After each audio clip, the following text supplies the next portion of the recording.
The broadcast is now starting. All attendees are in listen-only mode. Good afternoon. I'm Liz Purnell, an Education and Training Specialist with the Institute of Child Nutrition. Welcome to the Team Up Thursdays webinar on cafeteria design and equipment. The Institute of Child Nutrition, along with its Applied Research Division, has collaborated with USDA to develop Team Up for School Nutrition Success. Team Up is a unique learning experience designed to enhance the operation of school nutrition programs. It provides tailored technical assistance to programs that want to maintain a healthy environment and increase student meal participation. As a follow-up to the Team Up Pilot Workshop back in 2014, a monthly webinar series was launched. It serves as a platform to further enhance partnerships and to provide an opportunity for all school nutrition professionals to discuss issues and provide solutions and best practices used by districts in key areas. The ICN has created a website for all materials and resources specifically related to Team Up. You can find the information at www.theicn.org/teamup. Today's webinar features a panel of experts who will share how they updated cafeteria equipment to provide more fresh and cook-from-scratch menu items. The cafeteria design and environment have a great impact on program participation, so we will hear some conversation around that as well. I'm pleased to briefly introduce our panelists. Jennifer Labar will start us off today. She is the Director of Nutrition Services at Oakland Unified School District in Oakland, California.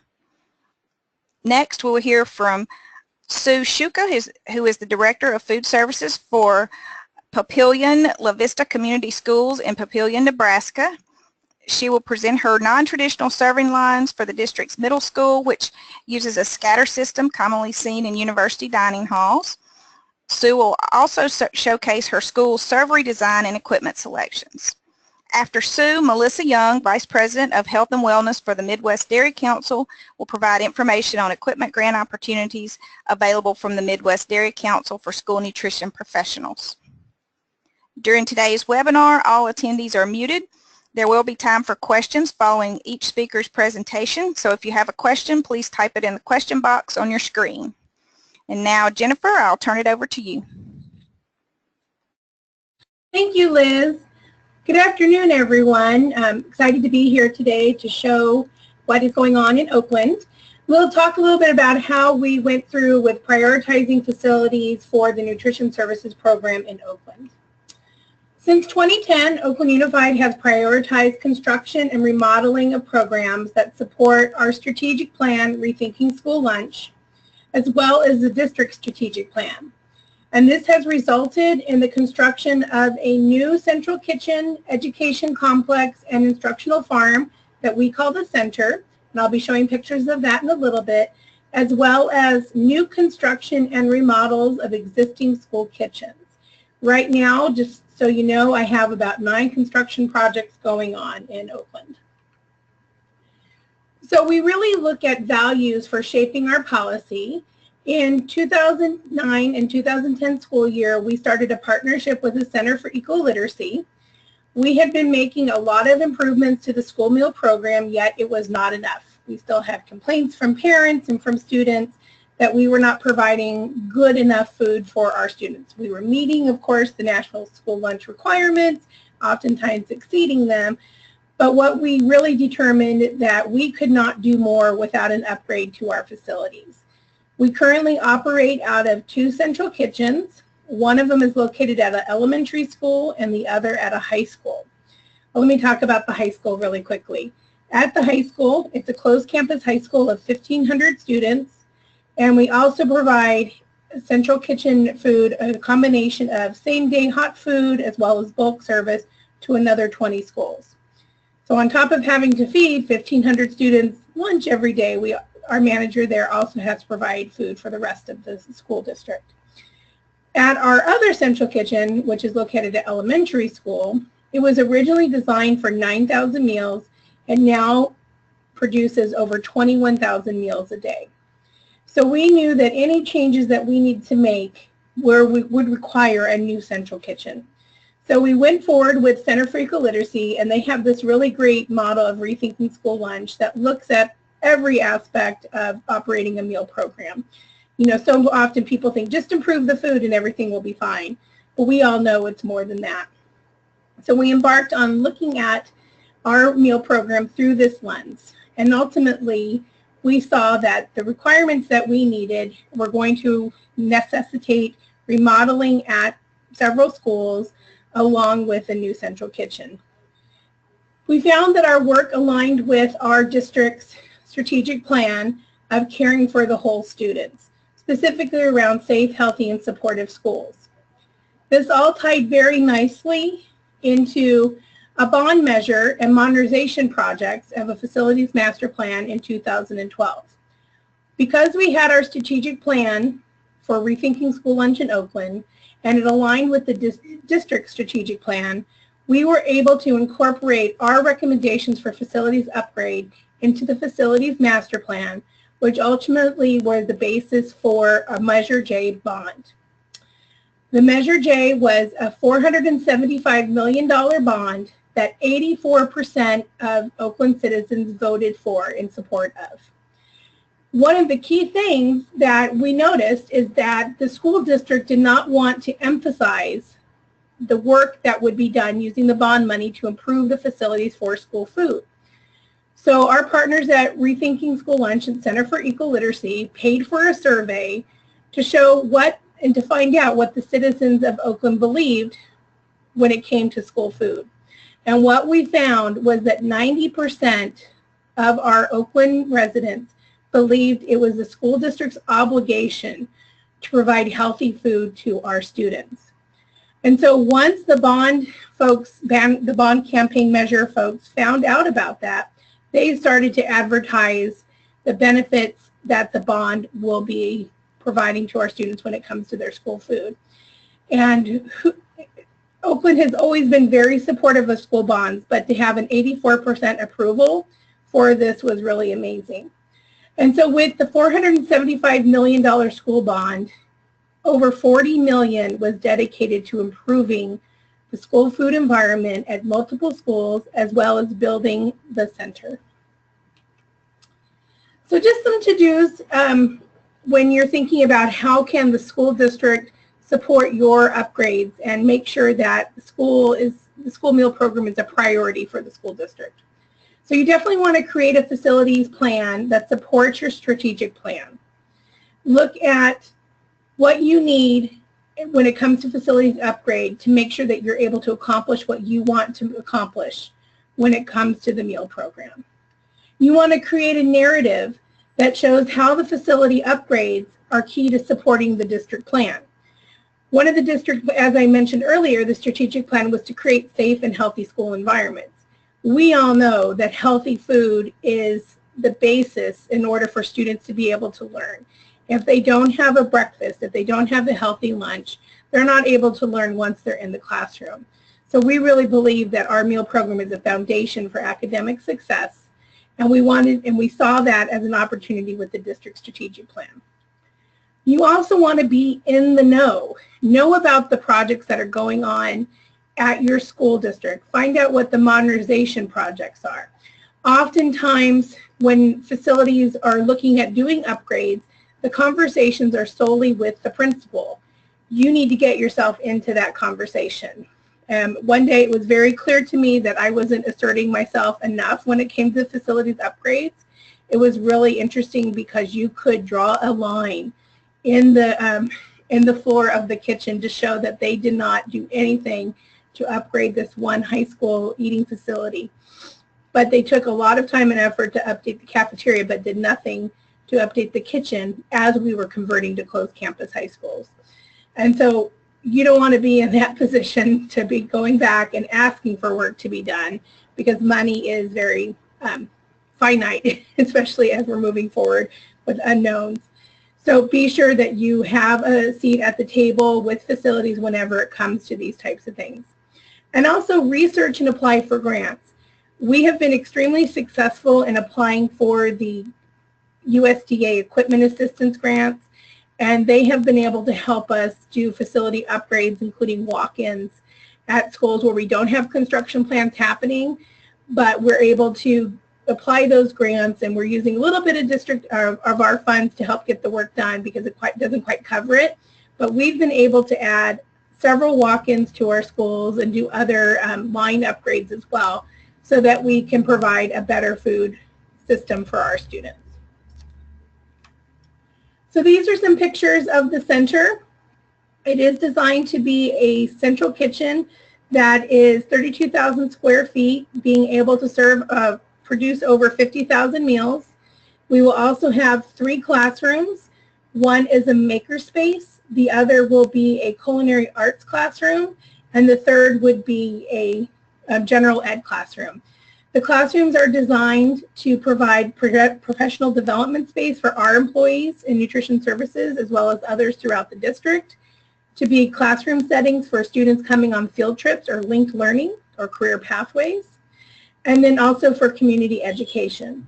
We will also have a produce stand that's open to the community, as well as a 1 acre instructional farm that students from across the district will be able to come and enjoy and learn about agriculture. We really see the center as a place for students to reconnect with their food, understand where their food is coming from, and ultimately have a benefit for the community. And we're in the midst of construction as we speak. And so I'll just turn it over to any questions.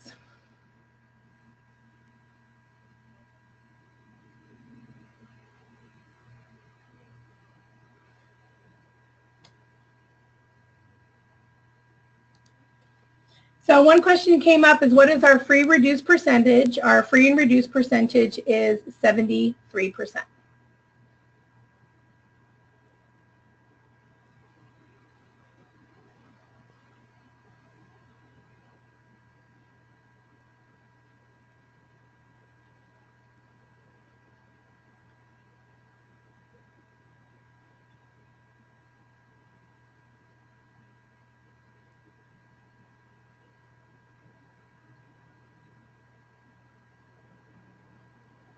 Okay, so how was transportation figured in for delivery?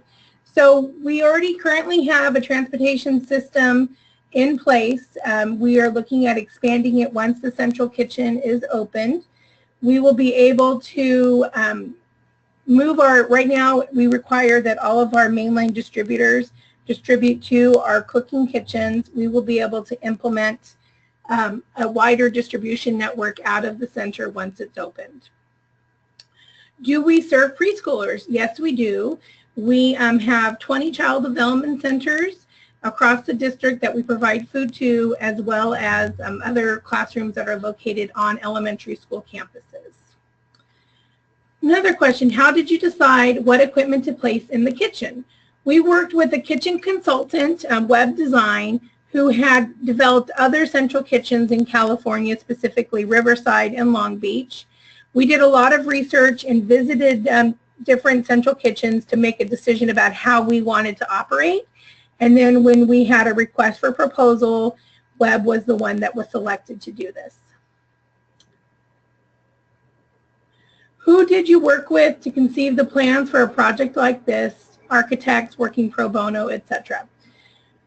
So the overall plan was really something that we had been working on. We had seen what other school districts had done. But once we got to the point where actually getting to draw the plan and those types of things, our district did a request for proposal for a team. The team needed to be led by an architect, and then they determined who else should be on their team. So the architect brought in Web Design, and they also brought in a landscape design, bay tree design as well. And so that was part of the bond measure funding to move this project forward, paid for that team. So question is 32,000 square feet the total square footage? No, that is the actual square footage for the kitchen itself. The total square footage is around $50,000 or 50,000 square feet, specifically for the building. That does not include the whole area of the facility, so not the outside farm. What steps or design did you do to increase acceptance for the high school students? So that's something that we're working on as well. It's really in parallel to the work that we're doing with the center. And we're trying to determine how the center will support those high schools moving forward. We're also creating a high school specific plan, working at one high school right now about designs. And we're actually working with San Francisco Unified former director Zetta Riker.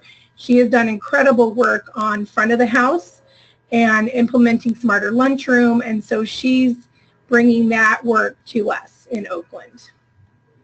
Who does or will maintain your garden, weed, harvest, etc.? So some of the basic maintenance for the garden, which is the instructional farm, will be done by our buildings and grounds, but we're also working on a request for proposal possibly about a community organization that will work on the farm, help with education, etc. But we're also looking at this as a place where students will come and do some of that maintenance as well. Are all of your delivered meals hot meals? If so, how do you handle keeping temperature safe at the receiving sites?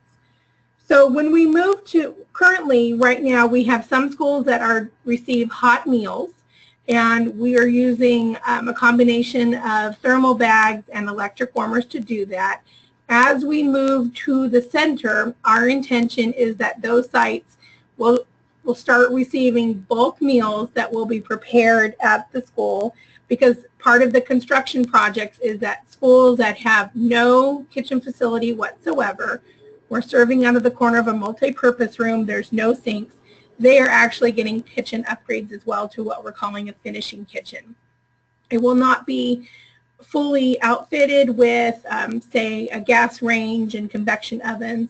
We have selected combi ovens to place in those facilities, but they will have all the things that are required and be able to finish off food that's being delivered to them in bulk. We do serve supper at our schools, and we are looking at expanding that once our center is open. And then we have a question about how many schools are in our district. We have over 86 schools in our district and 20 child development centers. And last question that's come up is, are walk-in freezers and refrigerators allowable expenses? Yes, they are. And I'm assuming you mean according to USDA regulations, and we have been able to, number one, get funding through the equipment assistance grants to do those, as well as use our own funding as well that we have. How much are you procuring from school gardens or your learning garden? So we're still in construction with the instructional farm. That is really intended to be, the produce from there will be used for education purposes. And we're doing some procurement at school gardens. It's not something that we have really robustly put on yet, but it's something that we are working on. Our supper menus are on our website. If you go to www.ousd.org and look for meal menus, you'll be able to find those there.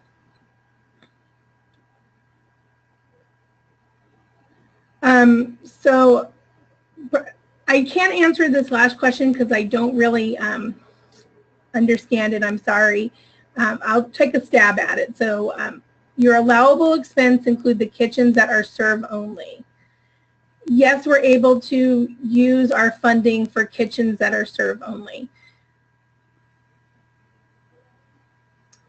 Then the question is about, do we have a central commissary that handles vegetable prep, slicing, general food prep to send out to finishing kitchens? Yes, our center, once it's built, will have a meat prep room as well as a vegetable prep room. And our intention is that we will be able to do more large bulk purchases, bring those foods in, and then send them out district-wide for use throughout the school district.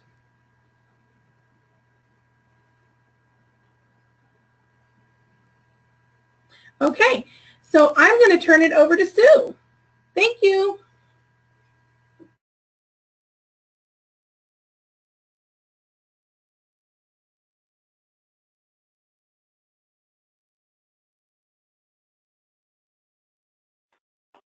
Hi, this is Sue, and I'm happy to be with you today to talk about our middle school serveries that we have just opened at our middle schools in the district. Papillion La Vista Community Schools is a school district of slightly over 11,000 students. We're a suburban district, and as you can see, we have about a 24% free and reduced rate.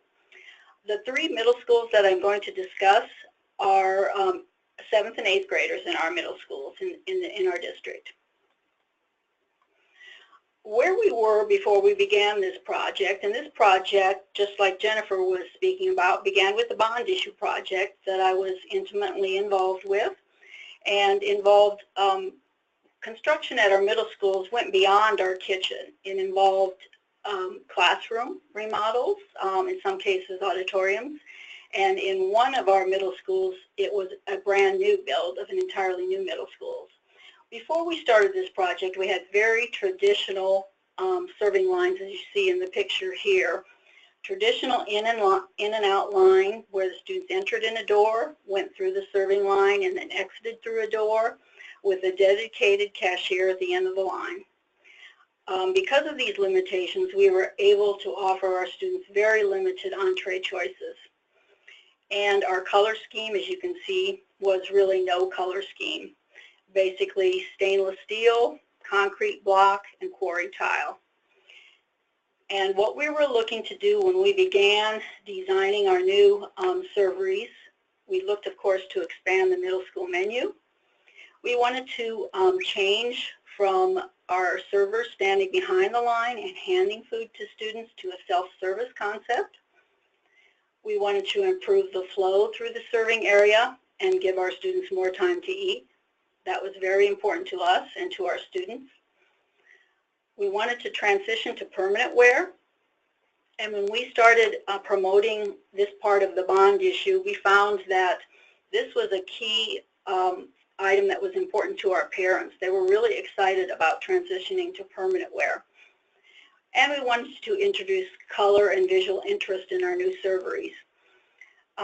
This can be done, you know, if you're in a school district and you're not able to do the extensive projects that we did, it can be done, you know, through a little paint, through tile, and even through plates.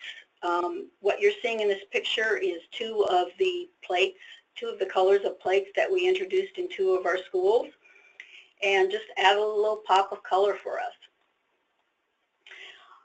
For us, it all started with the menu. As soon as we knew the bond issue had passed, or was passing, we started working on our menu. And we got together our committee and worked on what we wanted to do with our menu.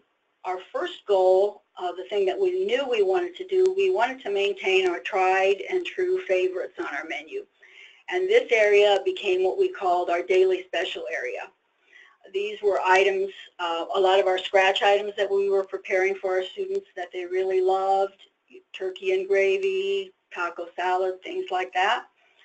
Then we wanted to introduce a new area that we called our deli area, where we wanted to serve our students wraps.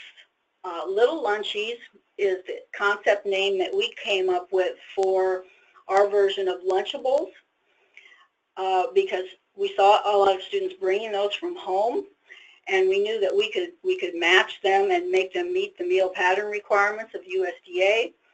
And so we knew we had to come up with our own trade name. We couldn't use the name Lunchables, so we put our heads together and came up with the name Little Lunchies. We knew we wanted a pizza area for our students, and we could make our own pizzas. And the fourth area that we wanted to introduce was some type of a hot sandwich area. Right now we're using that area for burgers, but we plan to expand in the future, maybe some other wrapped chicken sandwiches, that type of thing. But right now we're using it for burgers and turkey burgers. So we narrowed it down to basically 4 areas in the cafeteria with 2 offerings per day in each area for about 8 entrees per day. Then we began the design of the servery, and we worked with the kitchen designer, who is an architect that our main architecture firm that was working on the bond issue hired for us. And then later on in the process, when we actually got down to the nuts and bolts, our architecture firm has an in-house interior designer that worked with us on actually choosing the tile, the paint colors, and those types of issues. The other thing, when we were early in on the selection of the equipment, we pretty much knew that we wanted to incorporate electronic menu boards because, as you remember, our students were walking in an in and out serving line. We knew that if they were going to walk into the scatter type of servery area, they needed to know where they wanted to go, and so they needed a menu board to look at to know which station they wanted to go to. We wanted a scatter system, and our menu that we just talked about demanded that we needed 4 stations, the daily special, the deli station, etc. We wanted self-service at each entree station whenever possible, because we know that by the time our students get to middle school, they want to be on their own. They're independent. They want to just grab and go. And we wanted to our self-service, our fruit and vegetable bars to be self-service as well. And then we wanted a la carte displays located throughout the servery where students could grab their a la carte options. We also knew that we wanted common cashiers that were double-sided whenever possible to increase the speed through our servery. And by common cashiers, I mean that no matter where the students were in the servery, they could go to any cashier could serve them. They didn't have to wait in any particular line. Then we went into specific equipment selection, and we knew that we wanted the equipment to be cohesive in appearance so that it all matched, so to speak. And so then we went into we started picking the specific equipment.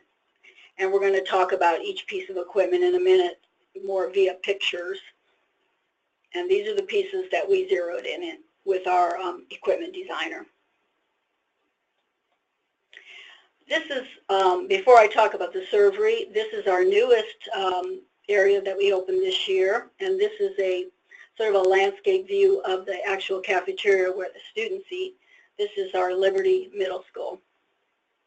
And you can see at this school, the interior designer who chose the colors chose really a wide array of colors that we had to work with. I'm not sure if you can find a color that she didn't incorporate in this school. And then this is a landscape view of the servery itself, looking from the cashiers into the servery. Now let's look at the specific equipment that we selected for each of those entree stations first. I guess we'll start with the menu boards. We selected menu boards and we placed them at the entrance to the servery, and then we also placed one more in the hallway or the cafeteria itself, depending on the school. And we selected ones that, of course, were programmable, and we programmed them so they meet the USDA requirements. I know you can't probably see the details, but they tell the students that they have to, select their half-cup fruit vegetable. And they tell them their entree options at each station so that hopefully the students they go to their station, they don't wait in line. The software program that we selected allows us to program them at the central office for all 3 of our middle schools, and then the programming data is sent over the internet to each school so that all our managers have to do is literally take their remote control and turn them on just before lunch or breakfast. Then when the students get into the servery, these are our 4 entree stations that they'll see.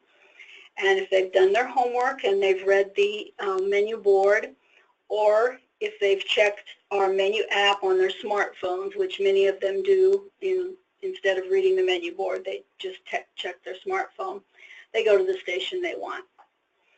As you can see, one of the things that I asked our architect to do is to give us some type of variety in the appearance of our entree stations, I asked him for no straight lines.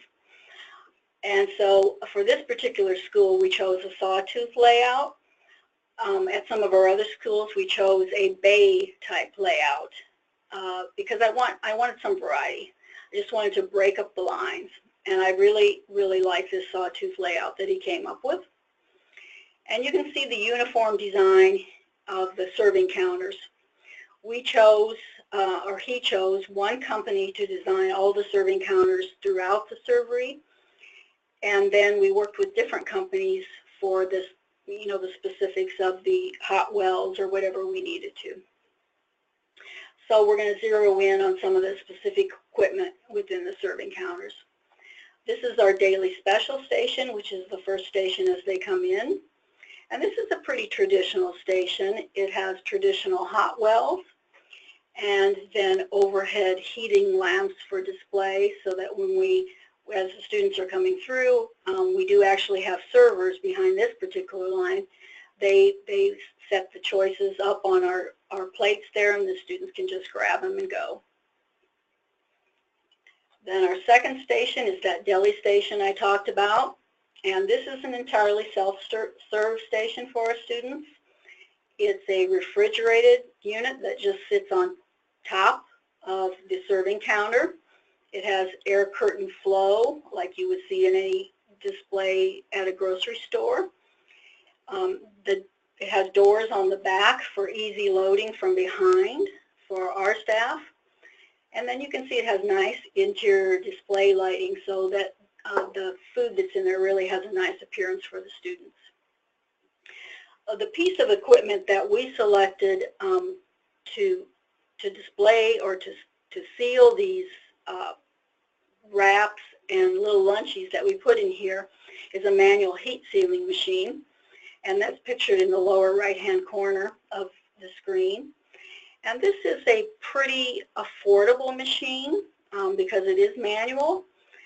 You just buy the packaging and the film, and the packaging is available in numerous sizes. And select your sizes and put your food in and seal it manually. So really, almost any school district can incorporate this concept, and then develop your labels and use it in whatever manner you want.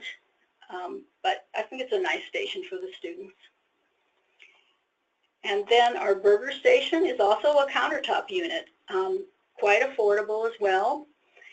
This one that we selected for burgers, and again it could be used for any wrap sandwiches, it has a slanted surface so that the burgers sort of feed themselves from the back to the front as students grab them. It has movable dividers between each row, and you can make them as wide or as narrow as you want.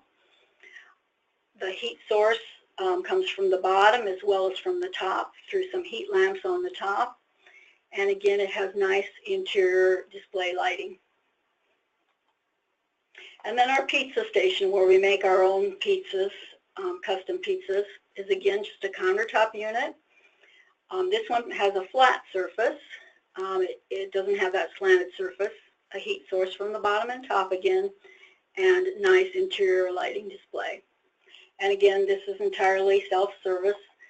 These pizzas are put on little cardboard wedges with wings on the side so the students can just grab them and go. And then our fruit and vegetable bars. Again, these were produced by the same company who made all of our other countertops, so you can see that the Korean tray slides match the Korean tray slides in our entree area.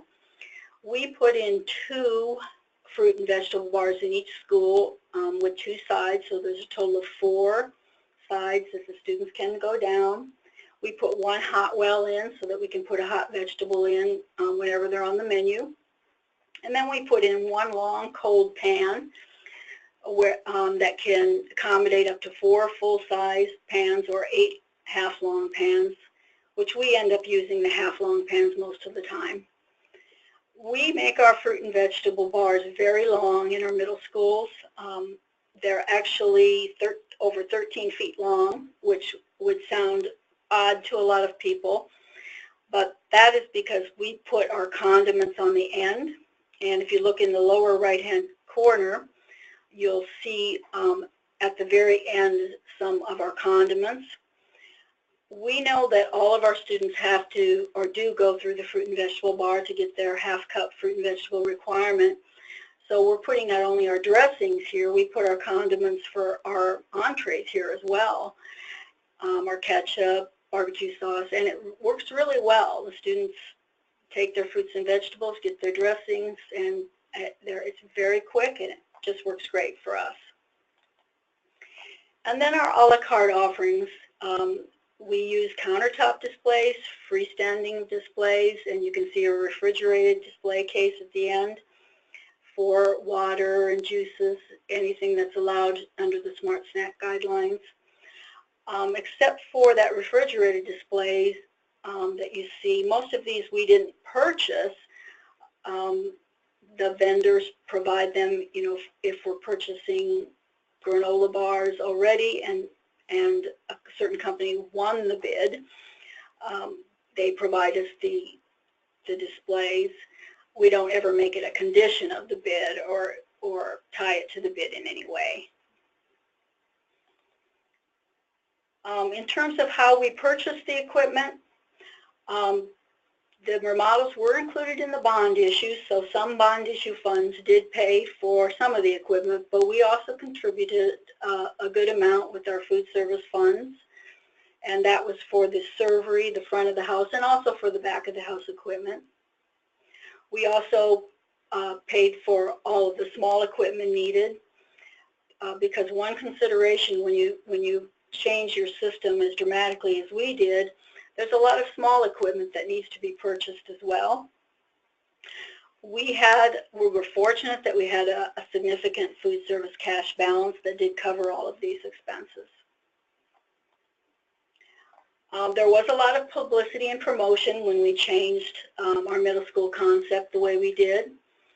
Because it was part of a bond issue, a lot of the publicity and promotion was built into that bond issue. But about 4 to 6 months prior, I revisited the opening of these serveries by meeting with the building principals, reminding them what was going on. We did e-newsletter articles for parents.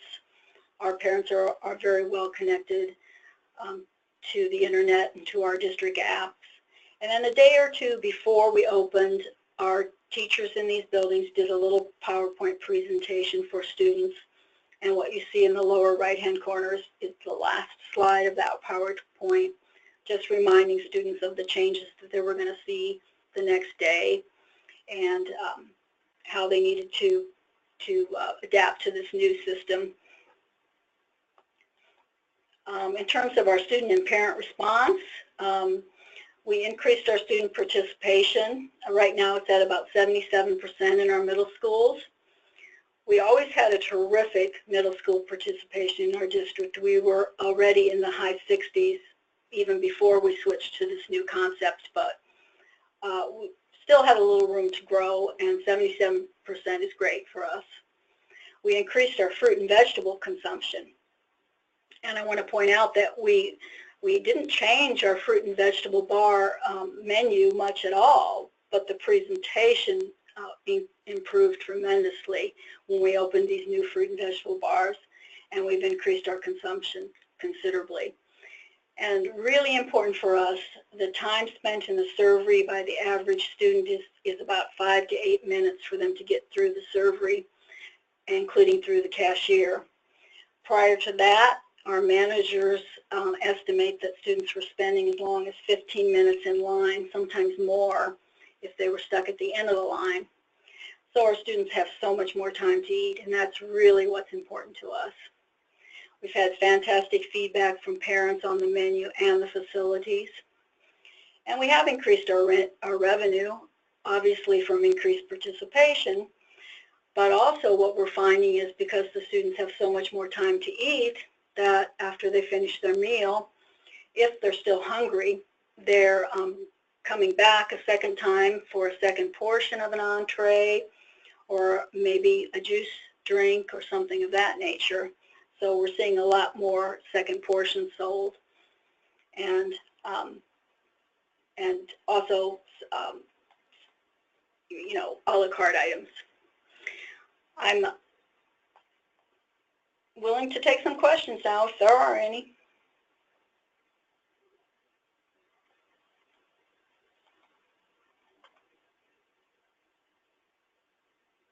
Okay. First one, are the countertop displays used for pizza and burger warmers? I'm going to have to scroll up a little. And the whole salad bar covered by the equipment grant? We didn't seek any grants. Between the bond issue and we had a significant cash balance, so we were able to cover all of the equipment needs for the 3 schools without seeking any grants. Keep in mind that we are at 24% free and reduced in our district, so we're fairly low free and reduced. How many cashiers do you have? That's a great question. We have 3 cashiers, and 1 in each of our kitchens is a single-sided, and then 2 are double-sided. The enrollment in these schools right now, the biggest ones are about 800. Where did the students and staff eat during the renovations? That's a good question. All of these renovations were timed such that we had access to our old cafeterias while the renovations were taking place. So our architects did a great job of timing things. Did our labor increase to refill and clean around all the salad bars, a la carte area? Another great question. We worked really closely with our staff, and our labor increase was actually minimal. The reason for that is because if you look at that serving line, we went so much to a self-service concept that the only station where we actually have people standing behind the line is the daily special. Of course, we have to refill the other areas, and there is someone who does have to refill those pizzas pretty significantly. But the increase in labor is not as great as you would think. The fruit and vegetable bars are refilled pretty much between the lines because we have 2 of them, and that's a lot of volume of product you can get into 2 fruit and vegetable bars with 4 cold wells each. And so the increase in labor was pretty minimal. Okay, I'll take a few more.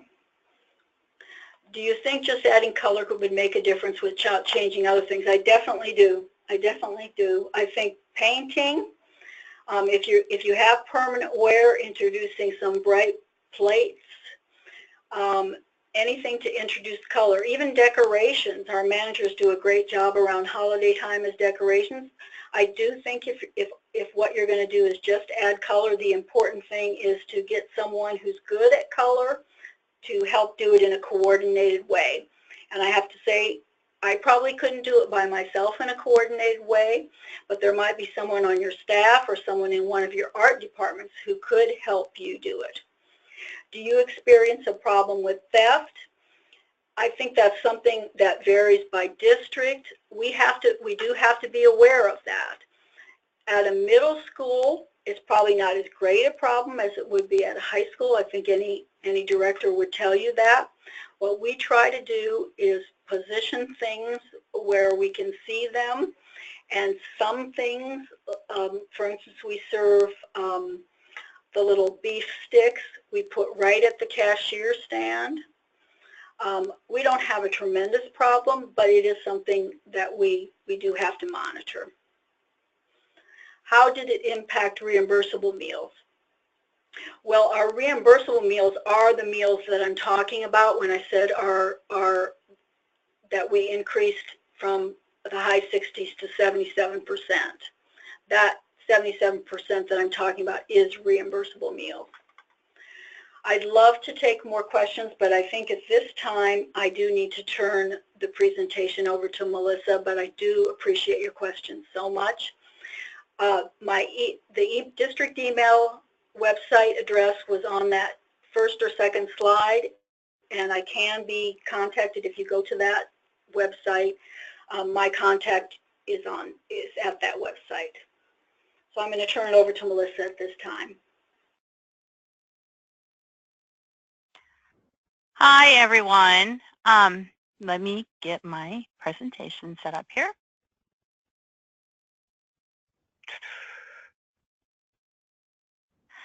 So my name is Melissa Young, as Liz stated at the beginning of the webinar, and I am the Vice President of Health and Wellness for Midwest Dairy Council and also a school nutrition specialist. But today I am representing National Dairy Council, and I am so excited to share some information about some upcoming grants, and specifically our school nutrition equipment grants for 2017. So if you're familiar with the Fuel to Play 60 school nutrition equipment grants, they started last year during Super Bowl 50 in California, where National Dairy Council and USDA joined forces together to offer the Fuel to Play 60 school nutrition equipment grants to help schools with equipment needs under $5,000. And the grants were so successful that we are offering them again this year. So what exactly is a Fuel Up to Play 60 school nutrition equipment grant? It's a competitive application process that will provide grants to schools or school districts nationwide that participate in the National School Lunch Program. The funding from these grants will be used to support the purchase of new equipment and or the renovation replacement of existing equipment.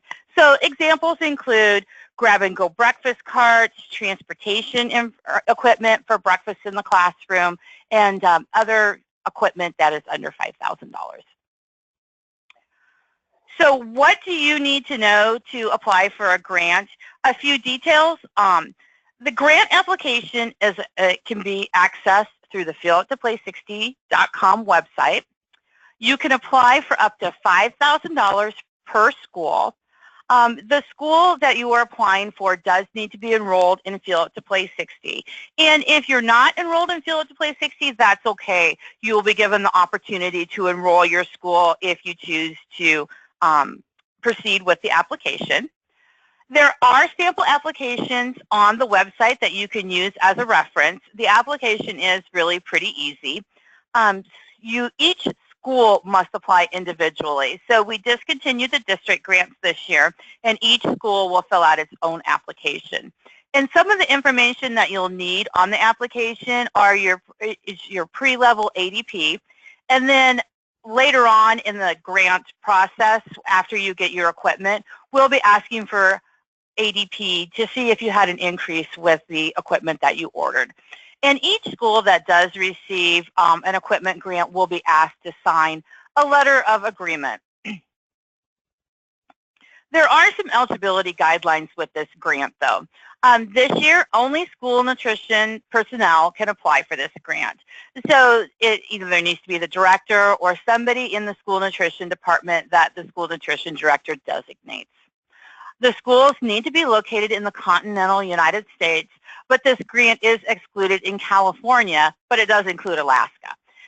The schools must participate in the National School Lunch Program, and the schools must include any K through 12 grades. So this is primarily for brick and mortar buildings that house any grade K through 12.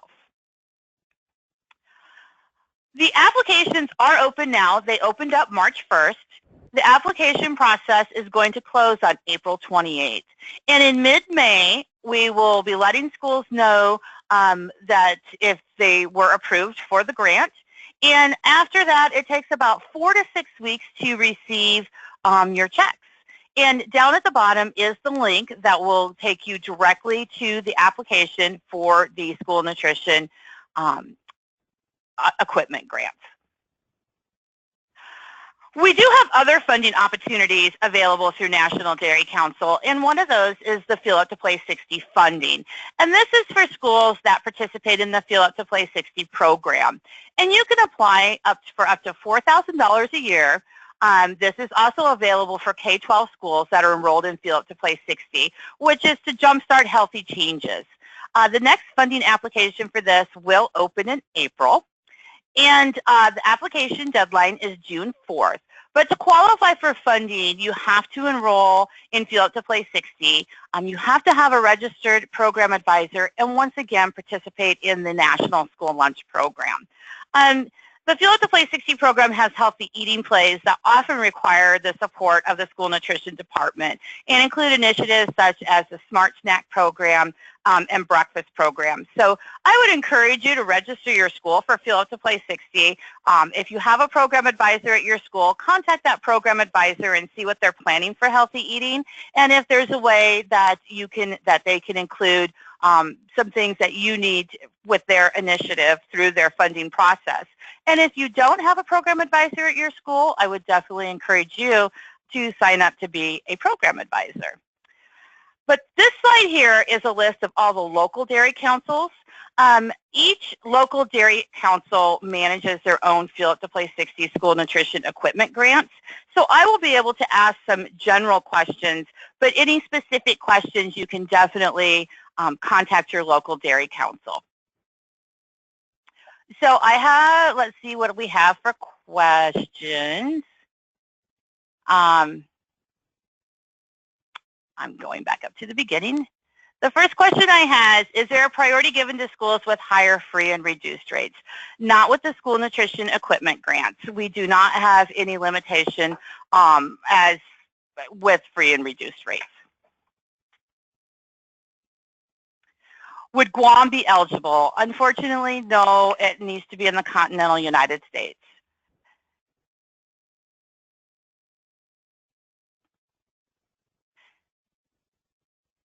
When I say that it started in California, I meant the announcement was in California, and I apologize if I misspoke about that, about the grants. I apologize that they are excluded in California. The criteria that the grants are judged on, each different dairy council has priority areas that they look at. The grants are based on the strength of the application. You know, what are you doing to enhance your meals with the equipment that you're getting? So there is a box where you will be able to write what your plan is, and I suggest that you be as detailed as possible about how this piece of equipment is going to help with your breakfast or lunch program.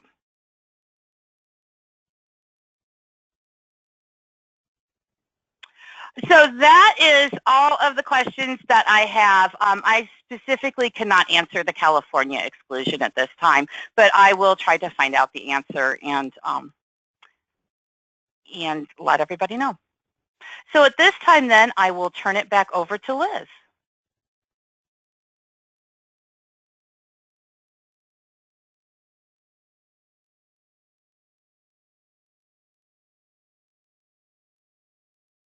Okay,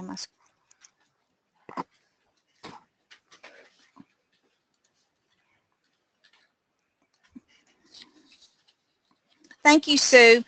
I would also like to take this time to thank our other great panelists for sharing their information, and also thank you for listening in. This almost wraps up our presentation for the day, but before we conclude, I have a few announcements.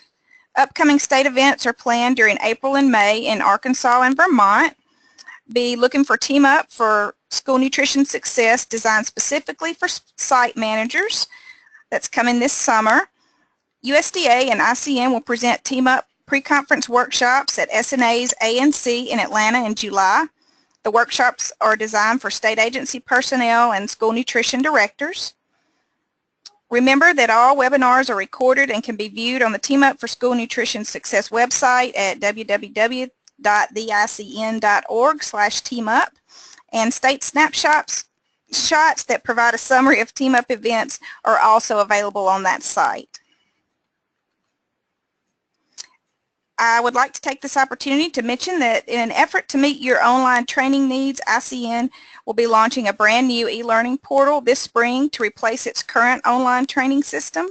The new system will have a fresh new look. It is simple to navigate and will continue to have a searchable catalog. Certificates will still be available.